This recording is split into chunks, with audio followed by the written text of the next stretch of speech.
Hello, hello, hello, and welcome to episode 96 of the Mo Money Podcast. I am your host, Jessica Morehouse. Thank you so much for joining me for another episode. I'm very excited to share my interview with you today. It is with the wonderful Kate Dore from Cashville Skyline. She's a personal finance blogger I've been in touch with for years. We met at FinCon, of course, a couple years back, and then recently this year. And she has also recently made the switch from employee to self-employed. So that is definitely going to be a topic of discussion, but also a lot of other things. She's, worked in the arts. She works in Nashville, if you didn't get that pun with Cashville Skyline, Nashville Skyline. And we kind of go through just, being an adult, career stuff, figuring it out, and dealing with, stuff that is unexpected, like being laid off from your job. What do you do? How do you make the right choices? And how do you still be an awesome, girl boss? So we talk about all of that in this episode. So very excited. But before I get to that interview, I have something very excited to share. I've been working on a lot of things since I left my own 9-to-5 not too long ago, and I've been working on several projects. One that I've kept secret until now. It is a very cool course called Self-Worth to Net Worth. It is a 21-day challenge that I'm actually doing in conjunction with two other awesome ladies in the personal finance sphere. First, there's Sarah Lee Kane, who is actually recently on my show, and she is at High-Fiving Dollars. And then there's Tara Falcone from Rise Up. That's REISUP. And basically we kind of put our heads together because we are all in the personal finance sphere, but we have very different expertises, I suppose. So Sarah is a money storyteller, but she really gets into, kind of the money mindsets, emotional spending, kind of the psychology behind money. Whereas Tara, she used to work on Wall Street. So she is the investment guru for this challenge. And myself, I like to consider myself a master budgeter. I love budgeting, tracking my spending, really getting into some spreadsheets and making some magic happen with some numbers. That is just like what drives me, and I'm super excited. So we put our heads together and we're like, let's do a course together where each of us gets a week, and then we really go into our expertise. So if you are, really want to up your game when it comes to your money and just, really master your money in 21 days with 3 awesome experts, this may be the challenge for you. So all you have to do is go to jessicamorehouse.com/self-worth to net worth, or I'll make it easier for you. Just go to the show notes, jessicamorehouse.com/96. I'll put a nice, beautiful button that you can click to learn more information about this challenge. It is something I'm very excited about because I don't think anything's been out here like this before. So I hope to see you in there. And of course, if you have any questions about anything, shoot me an email, jessica@jessicamorehouse.com. All right, that is enough self-promotion. I know, I'm terrible. Let's get to that interview, okay? Let's do it. Okay. Thank you, Kate, for joining me on this show. Thanks so much for having me, Jess. I'm excited to chat because not only do we just have we could probably talk for hours, I'm sure, but you were, I feel like at the first FinCon I went to in 2014, I feel like you were one of the first people that went up to me and said, hello, I know who you are, which I appreciate. Yeah, well, it was funny because when I first went to FinCon in 2014, I was actually still anonymous. Yeah, that's why. I'm like, I don't know who you are until I looked at your badge. Nobody knew what my name was. In fact, I had my alias on my badge, Addison Cash, and I picked that because it was like a gender. Yeah, that's right. I was really afraid of at the time I was really afraid of my coworkers, knowing all this information about my financial situation. It was just a very competitive environment, and I thought it would create awkwardness with my coworkers. And so, but then I got there and I ran into, Erin from Broke Millennial and Shannon from Financially Blonde and Melanie from Dear Debt. And they were like, okay, what's your real name? And then it was and then that was the end of being in the closet. And then some press stuff happened a few months later, and it was like, okay, no more being an anonymous blogger after that. Absolutely. No, that makes sense. So Well, thank you. So I was super excited to chat because we also got to hang out at the FinCon 2016 that just happened. And now you're on my show and we could chat even more about money and fun things like that. So just, in case people are wondering who is you, let's give a little breakdown of who you are and what you're all about. Like, let's start maybe from the beginning. Were you always interested in personal finance? Was this something that came later in life or earlier? What's the deal? So I guess a little bit about me. I'm based in Nashville, Tennessee. Cashville Skyline is my blog. And it's been around for about 2.5 years. And it started actually about a year before that. And what happened was Coursera, we all know the massive online open courses where you can take awesome classes for free at universities from all over the world. I saw a personal finance class and I said, that's pretty cool. I am interested in money. I actually have a degree in music. So I wouldn't really consider myself someone who was thinking about money all the time. However, I did have an interest in it and I saw this course for free. And so I took it and it was through the University of California, Irvine. And they had some forums, and this is crazy, there were like 80,000 people enrolled in these courses, all of the forums. It's amazing. And there were these forums, and people said, hey, what's your favorite personal finance blog?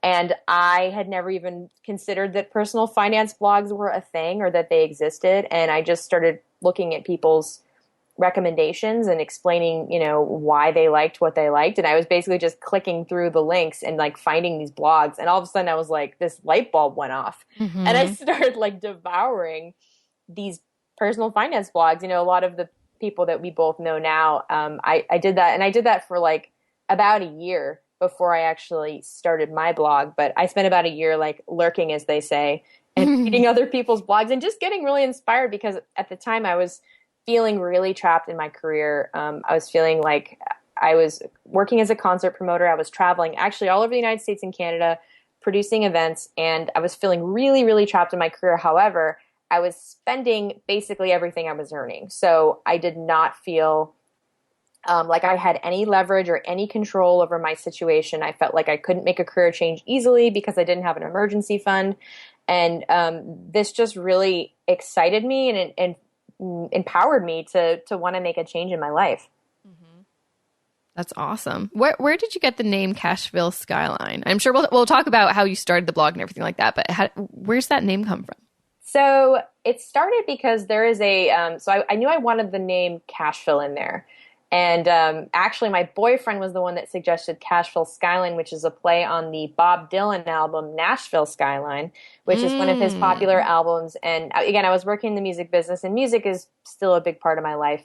But and now I'm really focused on creative professionals too, so it kind of makes sense. But I liked Cashville Skyline. I liked obviously the Dylan part of it.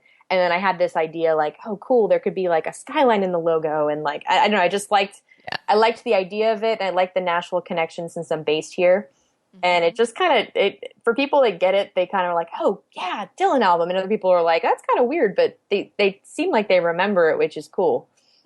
It's very memorable. That's why I'm like, but I never knew, I never put those things together. That's very cool. Very cool. So after kind of like getting obsessed, and I totally get, because I totally creeped on personal finance blogs for a year before I started mine. What made you want to start your own after just reading, a bunch of them? So in addition to wanting to get control of my own financial situation and holding myself accountable, I also wanted to become a better digital marketer. And because I wanted to transition into digital marketing, I was doing a lot of traditional media buying in my previous career. I was buying a lot of TV spots and radio spots and buying print ads, kind of the more archaic version of marketing that we all know. And I really just wanted to get on the digital side of things. And so I saw it as a way of gaining more experience. And it totally is. I mean, starting a website and having to deal with everything from scratch is one of the best, really like the best ways to learn that I can think of. I think with digital marketing, it's all hands-on and projects. It's almost like, being able to test things and make mistakes. That's one of the best ways to learn. And I'm grateful for that opportunity that I didn't even realize how much I would learn from it, but I knew that I would get better. So that was also part of the motivation. So get my money under control and also become a better digital marketer. Those two things. Exactly. And that led you to kind of switch careers, didn't it? Yeah. So I'm doing the blog and I'm, traveling all over the country, all over the continent, or I shouldn't say continent, all over, all over North America minus Mexico. Yeah. And going around, just feeling burnt out and feeling incredibly tired. And basically my goal was to save about 6 months of expenses. And then I said, I'm going to just take a break. I'm going to just take a few months off and I'm going to transition into digital marketing. And at the same time, I was also I was starting to pick up some additional responsibilities at the job. I took on some social media marketing responsibilities for a couple of festivals that we had, a big comedy festival in Nashville and a big country music festival down in Salem, Virginia. So I was gaining that experience at the same time. And I just figured once I got through these big projects, I'd have that on my resume, plus the website. And I saved the money and I thought, you know what, 6 months, hopefully I'll find a job within 6 months. And that will, I just felt like if I'm going to start a new career, I don't want to be starting it in the mental and physical state that I was in just because I was just so burnt out. I thought if I gave my brain a rest that I would come into a new career feeling really refreshed. And so in August 2014, which actually was right before FinCon. Yeah, it was. I gave my notice and I quit my job without something else lined up. And so that was what I did. Wow. And how did that work out for you? You know what? It was actually good. What happened was about 2 weeks or a few weeks later, I had some friends that worked at Eventbrite and they were like, hey, you're not working right now. We're hiring some part-time client services people. Do you want to do this on the side? While you're sort of resting and recharging. And I was like, yeah, that sounds awesome. I mean, I hadn't worked for a software company before and Eventbrite is an awesome brand and I love the software. So I thought it'd be a good experience just working for a software company before going to work for another one. And also helped keep some of it. It wasn't like a super high paying gig, but it did help keep some of that emergency fund intact a little bit. So it didn't make me, I was only working about 20 hours a week, but it kept some of that intact. And then I ended up getting hired at another software company, Raven Tools. I ended up getting hired there around Thanksgiving. So it was really only a few months that I was, I guess, part-time, that I went from quitting the job to being hired. And then I started officially at Raven beginning of the year in 2015 as a social media marketer. That's a pretty quick transition. I think it took me like a full year since I quit my job in advertising sales to landing my first digital marketing job. And that also included moving across the country, going back to school, and doing a couple jobs in between. So props to you. I have to say, though, it wouldn't have been possible without knowing someone at Eventbrite and knowing someone at Raven. Because I just feel like it's so hard. We've all applied to jobs where we didn't know someone and it's like your resume just goes into like a black hole. Oh, I know. And thankfully I had a friend at both of those places. And I think honestly, every job I've had, I feel like has been just someone that I knew that worked somewhere. And, I mentioned it that I was interested and they were like, hey, this would be a good fit for you. And it just kind of went from there. But I can't imagine, moving across props to you for moving all the way across the country and starting over completely. That's really brave. And I did do it, but I was also not, it was right after college. So, like a lot of, it was a little different, a little bit of a different situation. Yeah. No, I look back, I'm like, I was either really brave or it could have been really bad. It could have been really stupid, but luckily it was a happy ending. And now we're here. We've been here for 3 years. So yeah, crazy, crazy, crazy. So you mentioned you've had your blog for 2 years. I'm wondering, how has it kind of evolved since you started to where you are now? Because a lot of stuff has happened over that period of time, and we'll kind of get to where you are now. But I'd love to kind of see what's happened in the past few years since you started your blog. Yeah. So I started the blog, and in the beginning, I was also very afraid of monetizing the site.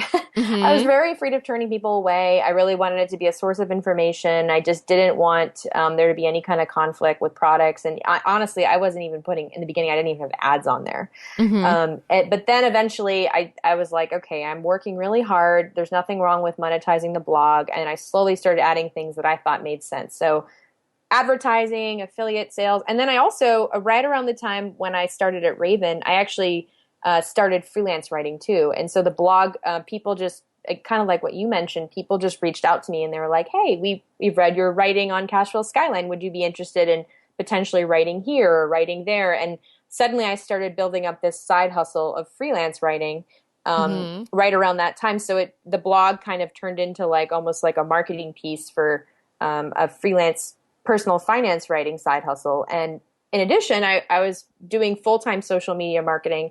And so I started doing that on the side as an additional side hustle within the personal finance space. I work with a lot of financial advisors on their marketing, especially with writing blog posts and social media marketing, email marketing, those kinds of things.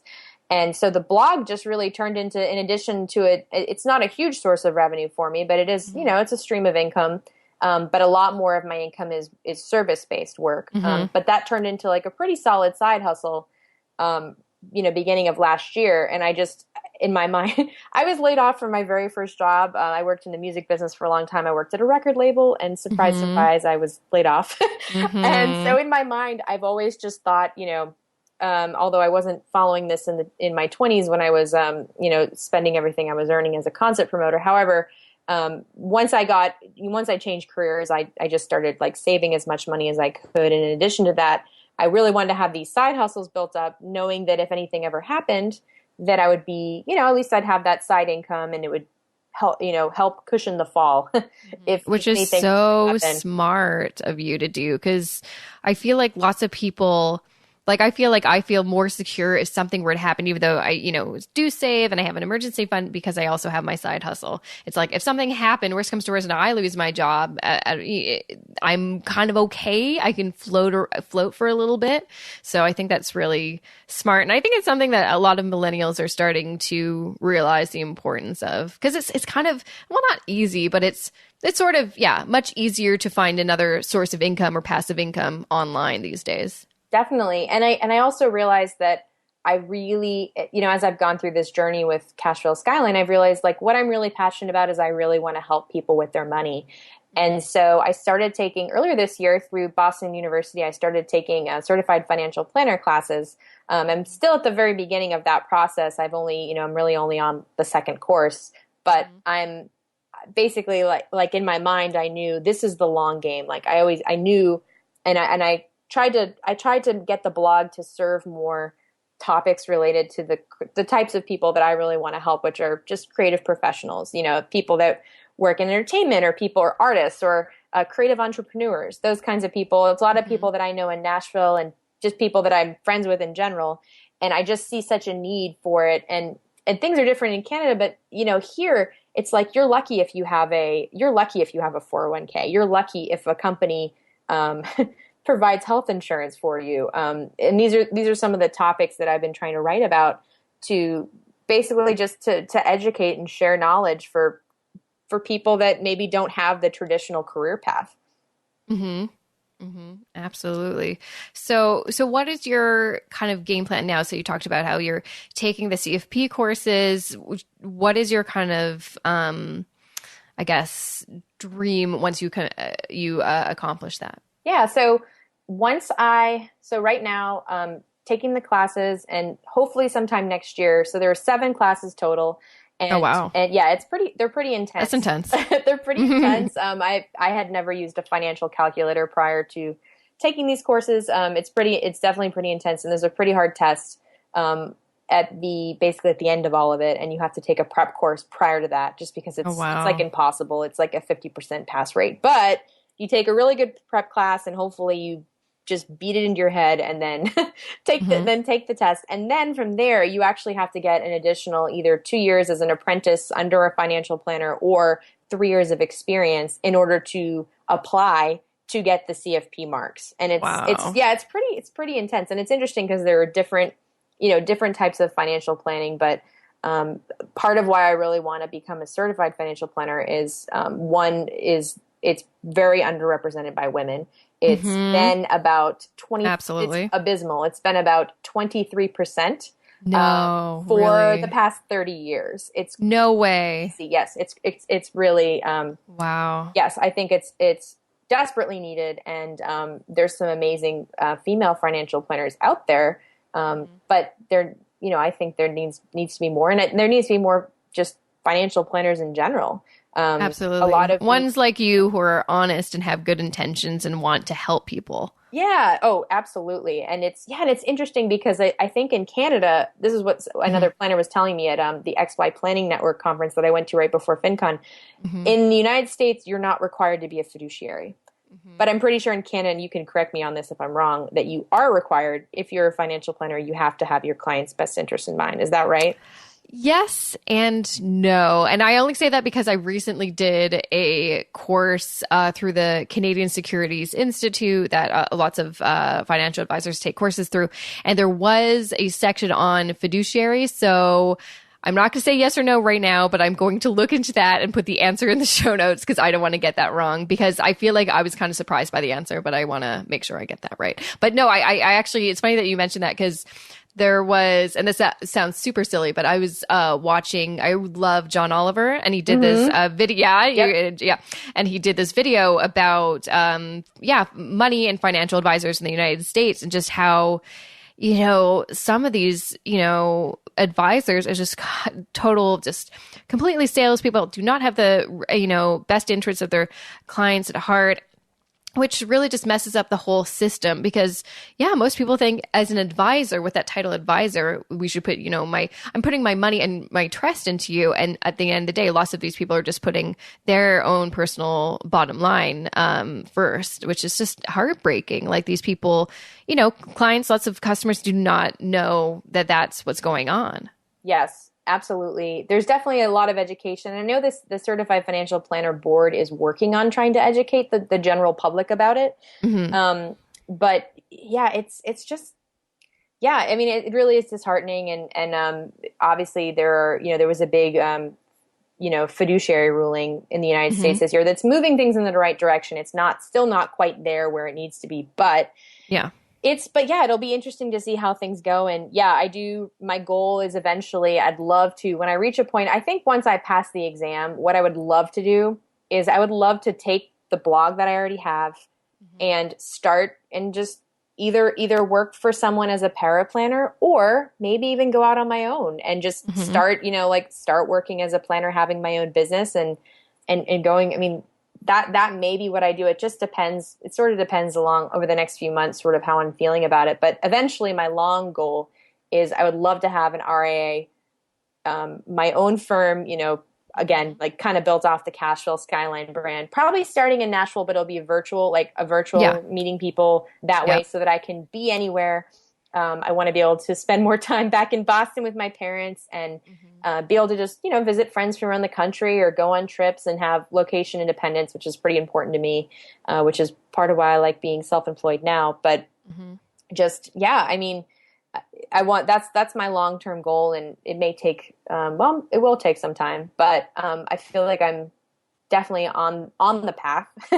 Definitely. I'm excited about it though. I'm really encouraged, and I feel like I'm definitely moving in the right direction towards what I really want to be doing. Yeah, I was just going to say, it sounds like you finally found, although you found, just like me, it's like you have lots of different passions, digital marketing and music. And it seems like you've kind of found your thing, which is like a good mixture of, all of those things, but with also the aspect of like giving back, which I think is sometimes we get. And I think that's a big thing. Especially as millennials struggle with, we're always chasing some kind of idea of something or a certain career. And sometimes when we attain it, we're like, oh, now what? And especially now as I'm getting older, I turn 30, I'm more conscious of my why and why I'm doing what I'm doing. I don't want to just have a job to make money. I like to help people, teach people, make things better. And I think you've definitely found that for you. And I'm excited for when you have your own firm. Like, we'll do a recap when you're like at the point where you're like, all right, remember that first episode we did, and here's where I am now. Definitely. I know it's great. And it's really interesting how, like, when I've listened to your podcast and like hearing your story, I'm like, oh my gosh, like it's really interesting that we've had really similar paths in terms of interest. Similar. Like so similar. Like with, you studying film in school and like then going to digital market. Like we both did we've had very parallel lives. Like it's kind of funny, right? It's so crazy. Funny. But the thing that's cool is that I do think like one thing that I think that I was really scared to make that first career change, the one from, being a promoter to working in digital marketing. And you probably felt a similar way, but I didn't realize like these things all build off of each other. It's not like you just leave all the experience you got in your previous career behind. I mean, it's like as you get older and, things, I'm sure you're probably feeling a lot more confident at 30 than you were maybe when you were 23. And I know. Absolutely. Oh my gosh. I feel a lot more confident. I still have a lot to learn, but it's amazing how much previous experience really can be very helpful. And I hope that my degree in music, I think all these things will just all come together in this weird, crazy way where, and like being an entrepreneur, I think it's like you wear all the hats. You are the marketer, you are the salesperson, you're dealing with all the contracts, it's like you do everything, and all those experiences that you've had from previous jobs, I think really can lend themselves to being an entrepreneur. So totally. Yes. Absolutely. Okay. I want to kind of shift gears, and I want to, since we're both, personal finance peeps, we're both millennials, I would love to know what your kind of perspective is on, what are some important things people need to know about money? I think especially since, you're all about having a business that is all about financial literacy and helping people. What do you find, is a common thing that people struggle with that you're like very passionate about helping them with? Yeah, I think one of the biggest challenges that millennials have, and we certainly have read it in the news many times, and I hear it from my friends and peers and readers. One of the biggest challenges millennials have is holding on to cash and being afraid to invest. And I know you've talked about this before, and you probably talk to readers about it, and you get emails about it. Same with all of us. And I think for a lot of people, it's really intimidating. And again, kind of like what you were describing about not having a great source of information to turn to, because we had a financial crisis. We had all kinds of really scary things that have happened over the last decade. And, people are just afraid to get started. And so, but it doesn't have to be this overwhelming process. I mean, for me personally, I'm an index fund investor. That's my strategy, and it's cheap. It's easy. I don't pick stocks. I don't try to time the market. I play for the long game. And I think that a lot of millennials don't realize that it really is just as simple as saving as much as you can and then investing it in index funds. Leave it. Don't look at it. You don't need to go in and be, making changes constantly. It doesn't need to be something that you're looking at every month. But you'll find that over the course of a year or over the course of 10 years that they actually do outperform actively managed funds. So, it doesn't have to be a huge expensive thing. And I think that's another thing that John Oliver mentioned in his, now that I'm thinking about it. He did. He mentioned about how actively managed funds are not actually better. They're not actually better. They're more expensive. They haven't outperformed index funds. But of course, fund managers make more money off those. So, but yeah, that's like a really easy, I'm sure I'm oversimplifying it by stating that. I know that it's... No, but it's absolutely true. And I've talked to so many other kind of millennial personal finance people, and they all say the exact same thing. And it's because... it is how it is. Like, you just don't make that much money off mutual funds, GICs, whatever, like our parents did. You're not going to make 8% off a mutual fund. It's just not going to happen. And it just seems like kind of what people are doing, especially our age, that want to see more results and not pay such crazy high fees, is switch to index funds or ETFs. So that's totally what I'm hearing from all sides. And hoarding cash. I've got cash in an online savings account for an for an emergency fund. But it's barely pacing with inflation. I mean, Yeah, you know, exactly. so Exactly. it's like that, you know, it's fine for an emergency fund. And you know, there's certainly different options for an emergency fund, but for like long-term savings, no, you know, like, no, you're losing money on yes. your money. So don't do it. Definitely. And it's scary. I mean, I didn't know, I'm sure like a few years ago before I got into all this, I probably didn't, I'm sure I just blindly chose the things that actually I never had a 401k. I had a 401k for like 6 months, the very, very beginning of my career. And then after that, I never had a 401k. So, and a 401k is your retirement savings? The employer sponsored retirement vehicle. It's either a 403b, which a lot of hospitals and different organizations like that have, and then 401k are more in like the for-profit world. So yes.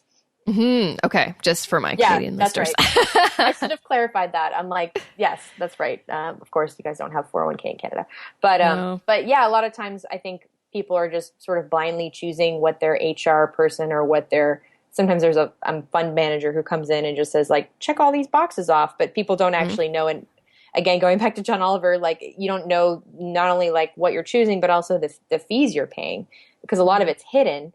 Those costs are hidden and you don't see it, but compounding over years, it can get really, really expensive.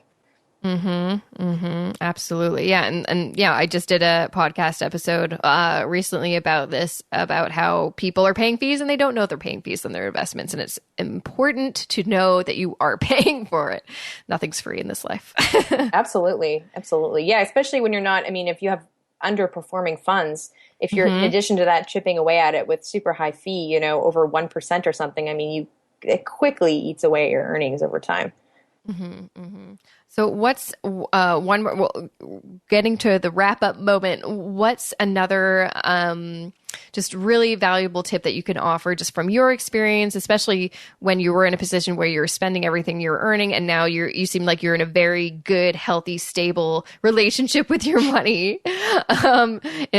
What would you say helped you get to that point and that other people can try to emulate? So the emergency fund has saved me twice over the last 2 years. It first saved me when I was so burnt out from I think people don't think like I'm so burnt out from my job, or they get into a situation where they're going to need to take some time off. I think people don't necessarily think that's going to happen to them, but it's pretty common. And in taking breaks from employment, you know, it happens throughout people's lives. And having the emergency fund, suddenly once I had it, it was like I suddenly had control over my life. So that was the first one, and that was back in 2014 when I quit my job. But then recently, actually, there was a big layoff at my company, the software company that I was working for, which I wasn't expecting, didn't see coming. However, I had been saving in my emergency fund basically since the day I started that job, and my emergency fund and the side hustle saved me a second time.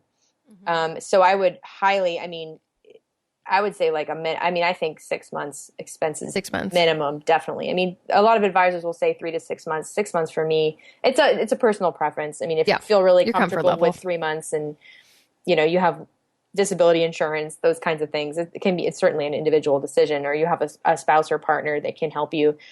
Me personally, having 6 months really just gave me a peace of mind when, I otherwise probably would have been freaking out a little bit, just because I just didn't see it coming, and it can happen to anyone at any time. I've been laid off twice in 10 years in my wow, and I've quit once, so I've had kind of a tumultuous, you know, like career since college. But the emergency fund has been the thing that really, really just helps me sleep at night, and I think it can't be overstated enough. I mean, even if you're throwing like $10 a month into a savings account, anything is better than nothing. Well, thank you so much, Kate, for sharing your story, which I think is so relatable. And not just for me, because I have the almost identical story as you, but I know a lot of listeners are going to get a lot out of your story and your two very valuable pieces of wisdom that you just shared with us. Thank you so much for having me. And that was episode 96 of the Mo Money Podcast. Make sure to check out Kate's awesome website, cashvilleskyline.com. Learn more about her journey, what she's up to now.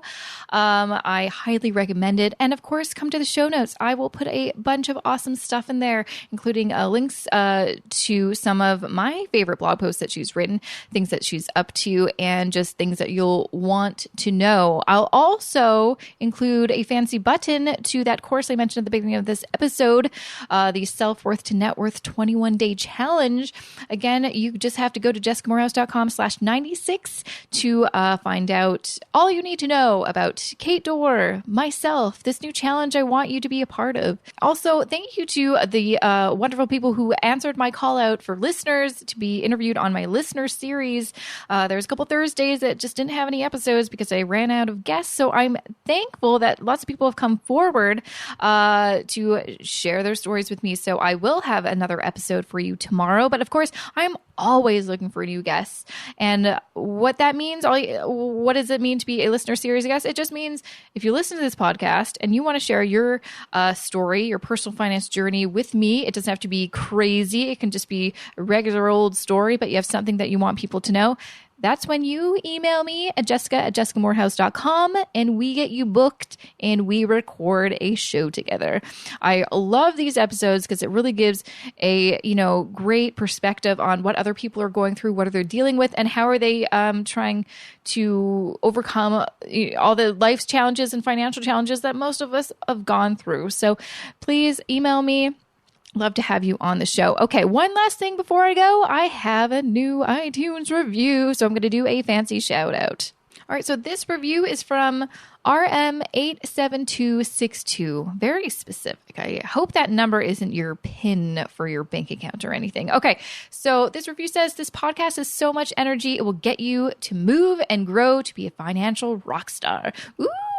Well, thank you, RM87262 from Canada. I really appreciate your review. And if you're listening right now and you want to get a shout out from me to you personally, please leave me a review on iTunes. It takes 2 seconds. It makes me feel so good. It'll make you feel good.